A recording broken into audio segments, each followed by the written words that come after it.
salt and pepper. Bum bum bum bum. Hi, സ്വാഗതം. Eastern salt and pepper presented by Romana drinking water.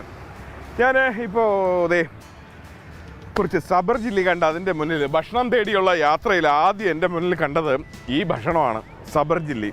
ഞാൻ ഈ സബർ ജില്ലി കണ്ടപ്പോൾ എനിക്ക് പെട്ടെന്ന് ഞാൻ കുട്ടിക്കാലത്തേക്കൊക്കെ ഓടിപ്പോയി. കാരണം നമ്മുടെയൊക്കെ കുട്ടിക്കാലത്ത് ഏറ്റവും ഭയങ്കര കൗതുകം അല്ലെങ്കിൽ നമ്മുടെയൊക്കെ ആപ്പിളായിരുന്നു ഈ സബർ ജില്ലി എന്ന് പറയുന്നത്. അതുമാത്രമല്ല, അന്ന് സബർ ജില്ലി ഒരുപാട് കേരളത്തിൽ ജനപ്രിയമായിരുന്നതിൻ്റെ കാരണം എന്ന് പറയുന്നത് കേരളത്തിൽ ഒരുപാട് സബർ ജില്ലി കൃഷി ഉണ്ടായിരുന്നു. നമ്മുടെ മലയോര മേഖലകളിലൊക്കെ സബർ ജില്ലി, ആപ്പിൾ ഓറഞ്ചിനെക്കാളും സബർ ജില്ലി ആയിരുന്നു ഏറ്റവും കൂടുതൽ വിളഞ്ഞു വരുന്നത്. നമുക്ക് ഒരുപാട് കിട്ടുകയും ചെയ്യായിരുന്നു. അന്ന് കുട്ടിക്കാലത്തൊക്കെ നമ്മുടെ സ്കൂളിൻ്റെയൊക്കെ ഫ്രണ്ടിലൊക്കെ ഇഷ്ടം പോലെ സബർ ജില്ലി ആയിരുന്നു. ഉച്ചയ്ക്കൊക്കെ നമ്മളെ സ്നാക്സൊക്കെ സബർ ജില്ലി ആയിരുന്നു. ഇപ്പോൾ സബർ ജില്ലി വെക്കുന്ന ഒരു കൂട്ടുകാരനോട്, എൻ്റെ പേരെന്തുവാ? റഫീഖ്. എവിടെയാണ് വീട്? കണ്ണനല്ലൂർ. കൊല്ലത്താണോ? ഓ, അടിപൊളി. എങ്ങനെയുണ്ട് സബർ ജില്ലിക്ക് കിലോ എത്രയാ? കിലോ 70. ആ, വലിയ വിലയൊന്നും കൂടിയിട്ടില്ല അല്ലേ? എനിക്ക് ഇതൊക്കെ ഇപ്പോൾ എവിടെ നിന്നാണ് വരുന്നത്? നമ്മൾ കേരളത്തിന് പുറത്തുനിന്നല്ലേ? അപ്പോൾ കണ്ടില്ലേ, ഇപ്പോൾ പണ്ട് കേരളത്തിൽ ഒരുപാടുണ്ടായിരുന്ന ഈ സബർ ജില്ലയൊക്കെ ഇപ്പോൾ ഈ വ്യാവസായിക അടിസ്ഥാനം. ഒന്നാമത്തെ കാര്യം, നമ്മൾ കേരളീയരൊന്നും ഈ മായോ വളമോ ഒന്നും ഉപയോഗിക്കത്തില്ലല്ലോ. പക്ഷേ വ്യാവസായിക അടിസ്ഥാനത്തിൽ മറ്റ് സംസ്ഥാനങ്ങൾ ഉൽപ്പാദിപ്പിച്ചു തുടങ്ങിയപ്പോൾ നമ്മുടെ കർഷകർക്ക് പിടിച്ചേക്കാൻ പറ്റിയില്ല. ഇപ്പോൾ നമുക്ക് കേരളത്തിലൊന്നും കിട്ടാനില്ല. എങ്കിലും സബർ ജില്ലി ഇത് കുഴപ്പമില്ല, പണ്ടത്തെ പോലെ തന്നെ വിശ്വസിച്ച് കഴിക്കാം. നല്ല സബർ ജില്ലി ഇപ്പോൾ പുറത്തുനിന്നൊക്കെയാണ് വരുന്നത്. അപ്പോൾ ഇതെന്താ പറഞ്ഞതെന്ന് പറഞ്ഞാൽ, സോൾട്ട് ആൻഡ് പെപ്പറിൻ്റെ ഈ യാത്രയിൽ ഈ ഒരു കഥ ഞാൻ എന്താ പറഞ്ഞതെന്ന് പറഞ്ഞു കഴിഞ്ഞാൽ, ഈ പറഞ്ഞൊക്കെ തന്നെയാണ് നമ്മുടെ ഒരു സ്വന്തമായ, നമ്മൾ കേരളത്തിൻ്റെ ഒരു ഭക്ഷണ കലവറ അല്ലെങ്കിൽ ഭക്ഷണ വൈവിധ്യം എന്ന് പറയുന്നത് കുട്ടിക്കാലം തൊട്ടേ നമ്മൾ ശീലിച്ചു വന്നത്, നമ്മുടെ അമ്മൂമ്മമാർ പറഞ്ഞു തന്ന അറിവുകൾ കൈമാറി വന്ന ആ ഒരു ഭക്ഷണമാണ് സത്യത്തിൽ നമ്മുടെയൊക്കെ ഒരു നല്ല ഭക്ഷണം. പക്ഷേ ഇപ്പോൾ കാലം മാറി. ഇപ്പോൾ ഈ സബർ ജില്ലയൊക്കെ അപ്രത്യക്ഷമായതുപോലെ നമ്മുടെ പല നല്ല ഭക്ഷണ വൈവിധ്യങ്ങളും അപ്രത്യക്ഷമായി. വിദേശ ഭക്ഷണ സംസ്കാരം നമ്മളെ കീഴ്പ്പെടുത്തിക്കൊണ്ടിരിക്കുകയാണ്. ഇതിൽ നിന്നൊക്കെ നമുക്ക് ഉറപ്പായിട്ടും പുറത്തു വരാനായിട്ട് എന്താണ് ചെയ്യേണ്ടത്? നമ്മൾ നമ്മുടെ അറിവുകൾ, നമുക്കുള്ള അവിയലായിരുന്നാലും സാമ്പാറായാലും എന്തായിരുന്നാലും എന്തൊക്കെയുണ്ടോ നമ്മുടെ ഭക്ഷണ വൈവിധ്യങ്ങൾ, അതൊക്കെ അതിൻ്റെ സീക്രട്ട് ഉൾപ്പെടെ നമ്മുടെ പുതിയ തലമുറയ്ക്ക് നമ്മൾ അറിവ് പകർന്നു കൊടുക്കുകയാണ് ചെയ്യേണ്ടത്. അപ്പോഴേക്കും കൃത്യമായി ഈ കൈയെടുത്ത് ഇടൽ എൻ്റെ ഒരു ശീലമാണല്ലോ, അങ്ങനെ പോയതാണ്. അപ്പോൾ കൃത്യമായിട്ട് നമ്മുടെ ഈ നമ്മുടെ കുട്ടിക്കാലത്ത് നമ്മളൊക്കെ അറിഞ്ഞു വന്നത് നമ്മുടെ കുട്ടികൾക്കും ഇനി തൊട്ട് അറിഞ്ഞു പോകാൻ സാധിക്കും. ഇതൊന്നും ചെയ്തില്ല എങ്കിൽ നമ്മൾ ഫാസ്റ്റ് ഫുഡിൻ്റെ അടിമയായ ഒരു തലമുറയായിട്ട് ഇനി മാറും. പക്ഷേ ഒരിക്കലും അങ്ങനെ മലയാളികൾ മാറത്തില്ല എന്നുള്ള ഉറപ്പെനിക്കുണ്ട്. എന്തായാലും ഇന്ന് എന്താ ഇത്രയും പറഞ്ഞതെന്ന് പറഞ്ഞു കഴിഞ്ഞാൽ, ശരിക്കും ഇതുപോലെ പണ്ട് അല്ലേ നമ്മൾ തൊടിയിൽ കൃഷി ചെയ്ത പച്ചക്കറിയൊക്കെ വെച്ചിട്ട് ആഹാരം കഴിക്കുന്നത് ഇപ്പോൾ പലയിടത്തും ഉണ്ട്. പക്ഷേ പല വീടുകളിലും ഇപ്പോൾ അടുക്കളത്തോട്ടമൊക്കെ ഉണ്ട്. പക്ഷേ ഒരു ഹോട്ടൽ നല്ല വിശാലമായ ഏക്കർ കണക്കിന് പച്ചക്കറിയൊക്കെ കൃഷി ചെയ്ത് അവിടുത്തെ പച്ചക്കറി കൊണ്ട് ആഹാരം വിളമ്പുന്നു. അത് നല്ലൊരു കാര്യമല്ലേ? ആ കഥയാണ് ഇന്നത്തെ eastern salt and pepper presented by Romana drinking വാട്ടറിൽ നിങ്ങളുടെ മുന്നിൽ എത്താൻ പോകുന്നത്. വർക്കല മൈതാനം ജംഗ്ഷനിലാണ് നമ്മളിപ്പോൾ എത്തിയിരിക്കുന്നത്. ഇവിടെയാണ് ഞാൻ ഈ പറഞ്ഞ ഭക്ഷണത്തിൻ്റെ പ്രത്യേകതയുള്ള ഭക്ഷണം ലഭിക്കുന്ന ഹോട്ടൽ. അപ്പോൾ ആ ഹോട്ടലിലേക്കാണ് ഇന്നത്തെ യാത്ര. പോകാം, വരൂ. ഓക്കെ, ഞാൻ വാങ്ങാം കേട്ടോ. എനിക്കൊരു കിലോ വേണം, എടുത്തു വെച്ചോ. Thank you.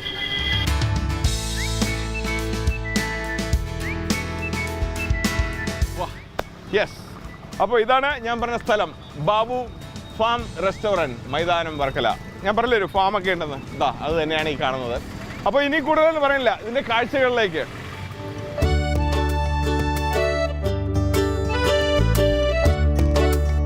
Hi. Hi. Hello. Pradeep, salt and pepper. Okay okay. പേര്? റഫീഖ്. ഇവിടുത്തെ പിയാറോ? കുക്കു മാനേജറാണ്. ഓക്കെ. അപ്പോൾ നമുക്ക് പിന്നെ ബാബുസ് ഫാം റെസ്റ്റോറൻറ്റ്. അതെ. എന്താണ് ഈ ഫാം റെസ്റ്റോറൻറ്റ്? ഞാൻ ആദ്യമായിട്ട് കേൾക്കുകയാണ്. ഫാം റെസ്റ്റോറൻറ്റ് എന്ന് പറയുന്നത് ഞങ്ങളിവിടെ കൊടുക്കുന്ന ഭക്ഷണത്തിൻ്റെ 60% നമ്മുടെ ഫാമിൽ ഉൽപ്പാദിപ്പിച്ച ജൈവ പച്ചക്കൃഷിയാണ്. അതുകൊണ്ട് തന്നെയാണ് ഫാം എന്ന് ഉദ്ദേശിച്ചിരിക്കുന്നത്. അതെ അതെ. ഞാൻ വിചാരിച്ചു മീറ്റൊക്കെ എല്ലാം ഉണ്ട്, ഫാമിലെല്ലാം ഉണ്ട്. കോഴി, പോത്ത്, ആട് എല്ലാം. തീർച്ചയായിട്ടും. ഞങ്ങൾ 5.5 ഏക്കർ തൊട്ടടുത്ത് 1 കിലോമീറ്റർ അപ്പുറത്ത് ലീസിനെടുത്ത് കൃഷി ചെയ്താണ് ഇവിടെ ഭക്ഷണം കൊടുക്കുന്നത്. പിന്നെ ഇത് എത്ര നാളായി തുടങ്ങിയിട്ട്? ബാക്കി സ്ഥാപനങ്ങളൊക്കെ ഇവിടെ തുടങ്ങിയിട്ട് 5 മാസമായിട്ടുള്ളൂ. അപ്പോൾ എൻ്റെ മുതലാളി നമ്മുടെ മുതലാളി ടൂറിസം ഫീൽഡിലാണ് വർക്ക് ചെയ്യുന്നത്. പുള്ളി 25 വർഷമായിട്ട് ടൂറിസം ഫീൽഡിലാണ് വർക്ക് ചെയ്യുന്നത്. അപ്പോൾ ടൂറിസം ഫീൽഡിൽ നിന്നൊരു ചേഞ്ച് ആയിട്ട് കുറച്ച് ജനങ്ങളിലേക്ക് കൂടുതൽ നാട്ടിൽ സ്വദേശികളിലേക്ക് എത്തട്ടെ എന്ന് കരുതിയാണ് ഞങ്ങൾ ഇങ്ങോട്ട് വന്നത്. അതോടൊപ്പം ഇന്നത്തെ കാലത്ത് ഈ പച്ചക്കറിയിലൊക്കെ മാരകമായ വിഷം വരുന്നല്ലോ, അതിനെതിരായിട്ടൊക്കെ ഒരു ഓർഗാനിക് ഫാം തുടങ്ങി അങ്ങനെ വിദേശികളെയൊക്കെ ആകർഷിച്ചുകൊണ്ട് ഞങ്ങൾ തുടങ്ങിയതാണിത്. വേറെ എന്തൊക്കെ സ്ഥാപനങ്ങളാണ് ഉള്ളത് നിങ്ങൾക്ക്? പാം ട്രീ ഹെറിറ്റേജ് എന്ന് പറയുന്ന ഒരു റിസോർട്ടുണ്ട്. ആ പാം ട്രീ ഹെറിറ്റേജ് എന്ന് പറയുന്നത് നമ്മൾ ട്രിപ്പ് അഡ്വൈസർ എന്നൊരു സൈറ്റുണ്ട്. ആ സൈറ്റ് നോക്കിയാൽ ലോകത്താകമാനം സഞ്ചാരികൾ ടൂറിസ്റ്റുകൾ സഞ്ചരിക്കുന്ന അതിൽ കേരളത്തിൽ നമ്മൾ നമ്പർ 2 ആണ് ഇപ്പോഴും. അപ്പോൾ നിങ്ങൾ ഇവിടുത്തെ കാഴ്ചകളൊക്കെ ഒന്ന് കണ്ടുവരൂ. Eastern salt and pepper presented by Romana drinking വാട്ടറിൽ ഇനിയൊരു ഇടവേള.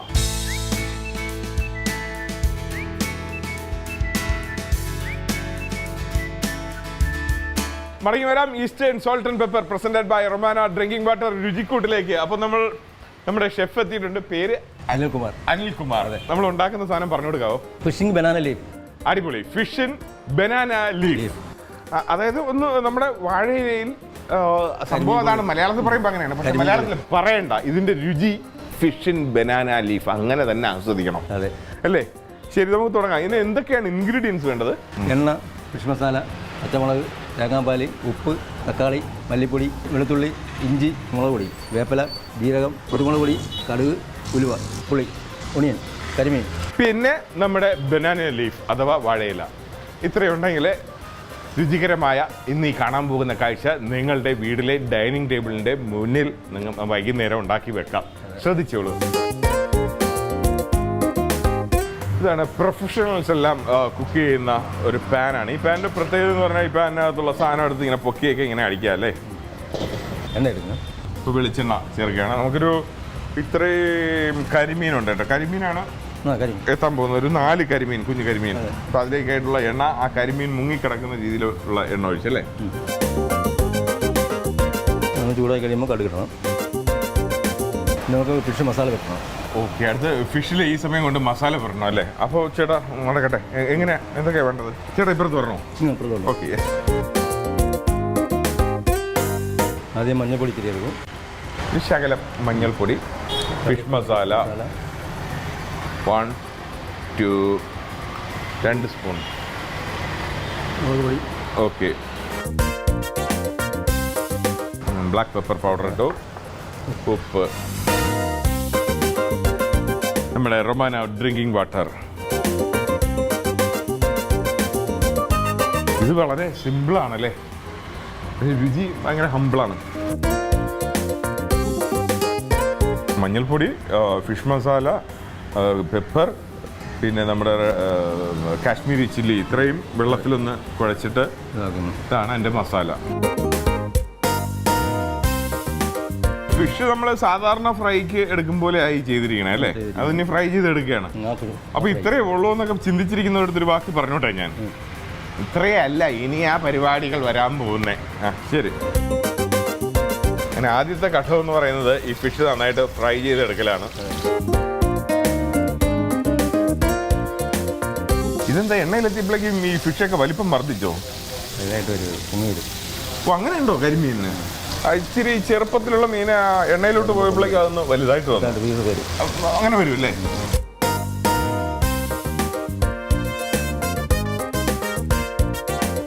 വെച്ചൂറ്റി എന്ന് നമുക്ക് പച്ച മലയാളത്തിൽ പറയാം. അതിലോട്ട് ഇത് വെക്കുകയാണ്. കാര്യം ഇതിലുള്ള എണ്ണ ഫുള്ള് അങ്ങ് ചോർന്ന് താഴേക്ക് പൊക്കോളും. ഇപ്പോൾ ഞാൻ പറയാതെ തന്നെ എല്ലാവരും ഒരു കാര്യം ശ്രദ്ധിച്ചിട്ടുണ്ടാവും അല്ലേ? ഇതിലെ എണ്ണ ഇതിന്ന് താഴോട്ട് പോകുന്നത് നമ്മൾ ഒരു പ്രത്യേക പാത്രം വെച്ച് പിടിക്കുകയോ ഒന്നും ചെയ്യുന്നില്ല. അതിൻ്റെ അർത്ഥം ഇവിടെ ഒരിക്കൽ ഉപയോഗിക്കുന്ന എണ്ണ പിന്നെ ഉപയോഗിക്കാറില്ല എന്നുള്ളതാണ്. നല്ല ആഹാരം കഴിക്കണമെങ്കിൽ കുറച്ച് സമയം വെയിറ്റ് ചെയ്താലേ പറ്റൂ. അതാണല്ലോ ഒരു നിയമം എന്ന് പറയുന്നത്. അതുകൊണ്ട് ഇനി eastern salt and pepper presented by Romana drinking വാട്ടറിൽ ചെറിയൊരു ബ്രേക്ക് എടുത്തിട്ട് ഇതിൻ്റെ ബാക്കി കഥകളുമായിട്ട് ഉടൻ തന്നെ മടങ്ങിയെത്തും. ബ്രേക്ക്. അപ്പോൾ നല്ല ഭക്ഷണത്തിന് വേണ്ടി ക്ഷമയോടെ കാത്തിരുന്ന പ്രിയപ്പെട്ടവരെ, നിങ്ങൾക്ക് വേണ്ടി ഇതേ മടങ്ങി വരുന്നു eastern salt and pepper presented by Romana drinking വാട്ടറിന്റെ രുചിക്കൂട്ട്. ഓക്കെ, അടുത്ത ചൂടായല്ലോ. പാത്രം ചൂടായി നമ്മൾ എണ്ണ ഒഴിക്കാൻ പോകുന്നത്. ശരി, എണ്ണ ഒഴിക്കാം. എന്നാൽ നമ്മളിപ്പോൾ ഫ്രൈ ചെയ്തുകൊണ്ടിരിക്കുന്ന ആ എണ്ണയിൽ തന്നെ പാത്രം ജസ്റ്റ് ഒന്ന് മാറ്റിയെന്നേ ഉള്ളൂ. അല്ല, എണ്ണ എടുത്ത് കളയേണ്ട കാര്യമൊന്നുമില്ല. ഏതാണ്? കടുക്. ആണുങ്ങൾ അഥവാ നളപാചകത്തിൽ ഒരുപാട് പ്രത്യേകതയുണ്ടല്ലേ? ഈ സ്ത്രീകളാണെങ്കിൽ എല്ലാ സ്പൂൺ കൊണ്ട് അല്ലെ കൈ കൊണ്ട്.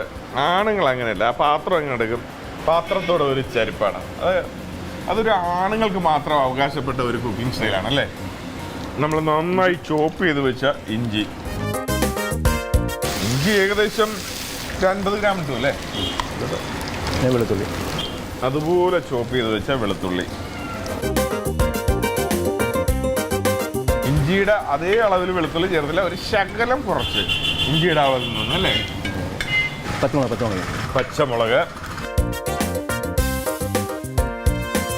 പച്ചമുളക് ഏകദേശം ഒരു 7 മുളക് രണ്ടായിട്ട് കീറിയത്, സവാള ഒരു 250 ഗ്രാമോളം സവാള, തക്കാളി, മല്ലിപ്പൊടി,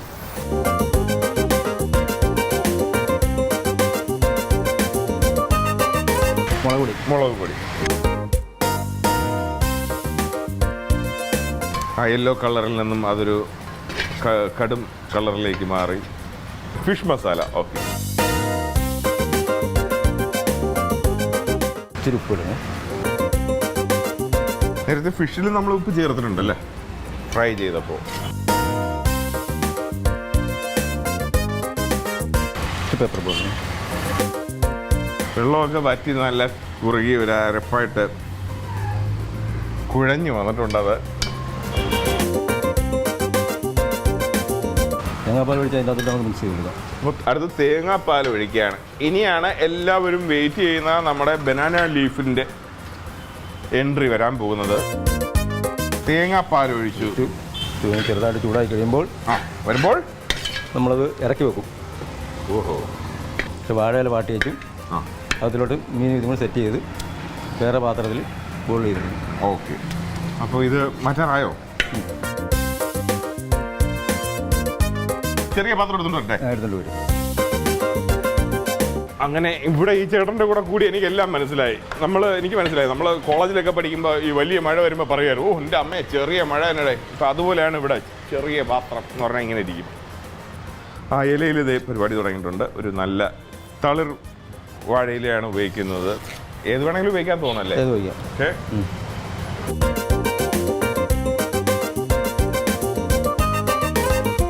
അപ്പോൾ ഒരു വാഴയില വെച്ചിട്ട് നമ്മളിപ്പോൾ ഇത്ര സമയം നിന്നുണ്ടാക്കിയ നമ്മുടെ അരപ്പ് ആ വാഴയിൽ നിരത്തി അതിൻ്റെ പുറത്ത് ഒരു മെത്ത ഉണ്ടാക്കി. സത്യം പറഞ്ഞാൽ മറ്റേ കരിമീനൊന്ന് കിടക്കാനായിട്ട് വെച്ചിട്ടുണ്ട്. ഒരു തലയണ കൂടെ വെച്ച് കൊടുത്താൽ മതി. അതിൻ്റെ പുറത്ത് വീണ്ടും നമ്മൾ മസാല പുതപ്പും കൂടെ വെച്ചു. ആ ഒരു സ്റ്റൈലിൽ പിന്നെ നമ്മളിത് പുതിയ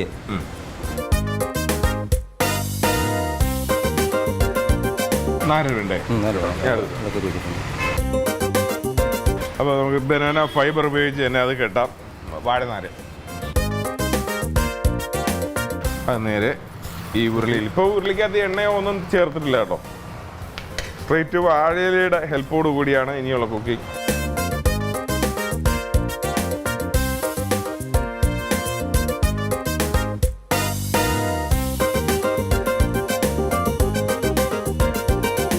ഇതിന്റെ വേവ് അങ്ങനെ അറിയാൻ പറ്റും ചേട്ടാ? ഈ ഇലക്കകത്ത് മൂടി വെച്ചിരിക്കുകയല്ലേ, ഈ ഇല വാടി വരും.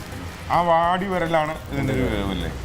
ശരിയാണ്, ഓൾമോസ്റ്റ് ഫ്രൈ ചെയ്ത ഫിഷാണ്. പിന്നെ എല്ലാം നന്നായിട്ട് ചൂടാക്കിയെടുത്തതാണ്. ഒന്നുകൂടെ ഉള്ളൊരു ചൂടാക്കലാണ്. എനിക്ക് തോന്നുന്നു ഈ വാഴയിലയുടെ ഒരു രുചി അതിനകത്തോട്ട് ഒബ്സർവ് ചെയ്യുന്ന ഒരു പ്രക്രിയയാണ് ഈ നടക്കുന്നതെന്ന് തോന്നുന്നു. കുറച്ച് വെള്ളം തെളിച്ചു കൊടുത്തു. അതെന്തിനാ തെളിച്ച്? അപ്പോൾ ആവി കൂടെ കയറും. ആവി കൂടെ ഈ വെള്ളം വീഴുമ്പോൾ അന്ന് ആവി ആ ആവി ഇതിനിടയ്ക്കോട്ട് ഇടിച്ച് കയറും. അതിലേക്ക് വെള്ളം തെളിച്ചു കൊടുത്തു. ഈ തമിഴിൽ ആവി എന്ന് പറഞ്ഞാൽ വേറെ എന്തെങ്കിലും ആണോ? തമിഴ് தெரியாது. தெரிയുന്നവർക്കറിയാം. തമിഴിൽ ആവി എന്ന് പറഞ്ഞാൽ ഭൂതം എന്നാണ്, പ്രേതം എന്നൊക്കെ പറയില്ല, പ്രേത സിനിമകളിൽ. ഒരു 5 മിനിറ്റ് കൂടി ആകുമ്പോൾ നമുക്കിത് ഫിനിഷ് ആവും. ഇനി ഒരു 5 മിനിറ്റ് കൂടെ വേണം അല്ലേ ഇത് ഫിനിഷ് ആണ്? ഇതിനിടയ്ക്ക് ഇതിൽ വെള്ളം തെളിഞ്ഞ് മതി. ഒരു 5 മിനിറ്റ്. അടിപൊളി. അപ്പോൾ നമ്മുടെ ഷെഫിന്റെ പ്രയത്നം ഇങ്ങനെ ഫലം കണ്ട് സമാപിച്ചിരിക്കുകയാണ്. ഫിഷ് ഇൻ ബനാന ലീഫ് റെഡിയായി. വളരെ ഇതാണ് കേട്ടോ, ഇത് ഇലയിൽ ഇങ്ങനെ വളരെ സിമ്പിളായിട്ടാണെന്ന് തോന്നുന്നു. ആദ്യം നമ്മൾ ഇതിൻ്റെ ഫിഷിനെ ഒന്ന് ഫ്രൈ ചെയ്തെടുത്തു. രണ്ടാമതൊരു മസാലക്കൂട്ട് തയ്യാറാക്കി ആ മസാല വെച്ചിട്ട് ഫിഷിനെ നന്നായിട്ടൊന്ന് ഒരു പുതപ്പിക്കും പോലെ പുതപ്പിച്ചു. എന്നിട്ട് വാഴയില വെച്ചിട്ട് വാഴനാര് കൊണ്ട് തന്നെ കെട്ടി എണ്ണയൊന്നും തേക്കാത്തൊരു പാത്രത്തിൽ ഡ്രൈ ആയിട്ടുള്ള വെച്ച് പൊള്ളിച്ചെടുത്തു അല്ലേ? അത് ഇടയ്ക്കിടയ്ക്ക് കുറച്ച് വെള്ളവും ഒഴിച്ചു കൊടുത്ത് ആവി അകത്ത് കയറാനായിട്ട്. അപ്പോൾ തയ്യാറായിരിക്കാം. അപ്പോൾ ഇനി കഴിക്കാം അല്ലേ? അപ്പോൾ ഒരു പ്ലേറ്റ് എടുത്തിട്ട് വരട്ടെ? തീർച്ചയായിട്ടും വരും. ഭക്ഷണം കഴിക്കാനുള്ളതല്ലേ, പിന്നെ അല്ലാതെ ഭക്ഷണത്തെക്കുറിച്ച് എന്ത് പറയാം? തലയിലെടുത്ത് വെച്ചുകൊണ്ട് നടക്കാമെന്ന് പറയാൻ പറ്റുമോ? ഈ ഒരു ഇങ്ങനെയായിരിക്കും ഇത് സെർവ് ചെയ്യുന്നത്. ലങ്കാരം വല്ലതും പോയി തുറന്നു കഴിഞ്ഞാൽ കാണത്തില്ല. അത് കൊള്ളാം കേട്ടോ. ഞാൻ ഇങ്ങനെ ചോദിച്ചു, ഇത് ഇങ്ങനെയാണോ ഇത് സെർവ് ചെയ്യുന്നത്, ഇതിൻ്റെ ചുറ്റും വല്ല പൂക്കളോ എന്തെങ്കിലുമൊക്കെ വെക്കണമെന്ന് ചോദിച്ചപ്പോൾ ഇതിൻ്റെ കെട്ടഴിച്ച് ആ ഇല തുറന്നങ്ങ് വെക്കുമ്പോൾ പിന്നെ ആ പൂക്കളൊന്നും പുറത്ത് കാണത്തില്ലല്ലോ. അത് കൊള്ളാം, എനിക്ക് ഇഷ്ടപ്പെട്ടു. അപ്പം നമുക്ക് തുറക്കാം. എന്തുകൊണ്ടാണ് ഇത് അലങ്കരിക്കാത്തതെന്നും നമുക്കിപ്പോൾ കാണാം. തുറക്കാം അല്ലേ? ഇതിൻ്റെ കെട്ട്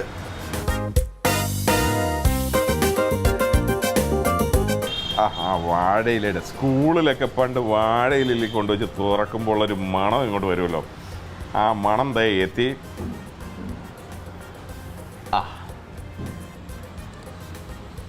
അപ്പോൾ നിങ്ങൾ ഈ കാഴ്ചയൊന്ന് കാണൂ.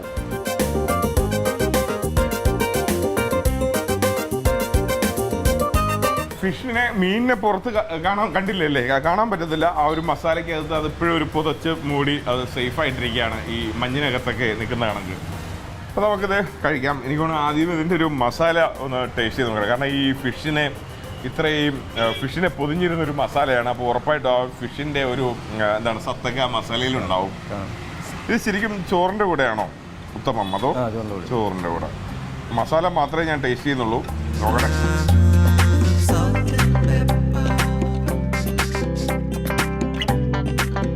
മസാല പൊളിച്ച് കേട്ടോ. ഞാൻ ഫിഷും കൂടെ നോക്കട്ടെ.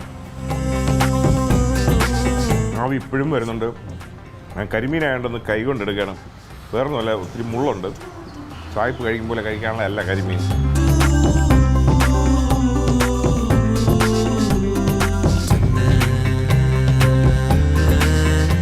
എനിക്കതിൻ്റെ മസാലയും എല്ലാം കൂടെ കഴിച്ചപ്പോഴേ വീണ്ടും വീണ്ടും കഴിച്ചുകൊണ്ടിരിക്കാന്ന് തോന്നുന്നു.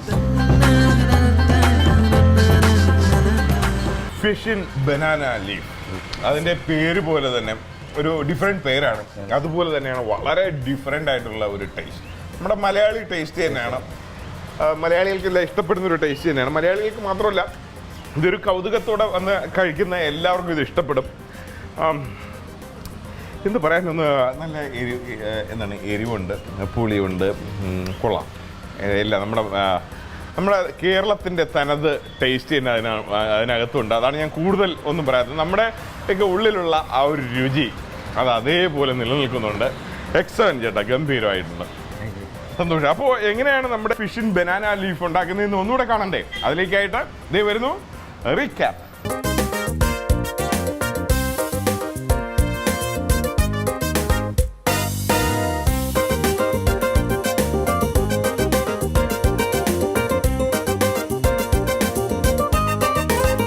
അപ്പോൾ ഒരുപാട് വളരെ വ്യത്യസ്തമായ ഒരുപാട് വിഭവങ്ങൾ, ഒരുപാട് സ്റ്റൈലുകൾ, കണ്ണിന്, നാവിന്, എന്തിനേറെ പറയുന്നു മൂക്കിനും ചെവിക്കും വരെ ഇമ്പമാകുന്ന ഒരുപാട് ഭക്ഷണം. ചെവിക്ക് എങ്ങനെയെന്ന് പറഞ്ഞാൽ ഉണ്ടാക്കുമ്പോഴുള്ള സൗണ്ടൊക്കെയാണ്. അപ്പോൾ ഇതുപോലുള്ള ഒരുപാട് വിഭവങ്ങൾ ആണ് സോൾട്ട് ആൻഡ് പെപ്പറിലൂടെ നിങ്ങൾ കണ്ടത് അല്ലേ? അതിനോടൊപ്പം നിർത്താൻ പറ്റിയൊരു വിഭവം തന്നെയായിരുന്നു ഇന്ന് ബാബൂസ് ഫാം റെസ്റ്റോറൻറ്റിൽ നിന്ന് നമ്മൾ ഉണ്ടാക്കിയത്, മൈതാനത്ത് അല്ലേ? ഗംഭീരമായിരുന്നു കേട്ടോ. നിങ്ങളുടെ വർക്കലയുടെ കീർത്തി പോലെ തന്നെ നിങ്ങളുടെ ഈ രുചിയുടെ കീർത്തി ലോകമെങ്ങും പരക്കും എന്നുള്ള ഒരു ഉറപ്പ് മാത്രം ഞാൻ തന്നുകൊണ്ട് തൽക്കാലം ഇന്നത്തെ eastern salt and pepper presented by Romana drinking വാട്ടറിന്റെ ഇന്നത്തെ ഈ എപ്പിസോഡ് ഇവിടെ പൂർണ്ണമാകുന്നു. അടുത്ത ആഴ്ച ഇതുപോലെ മറ്റൊരു രുചിയും കഥയുമായിട്ട് വീണ്ടും ഒത്തുകൂടാം. തൽക്കാലം ടാറ്റാ.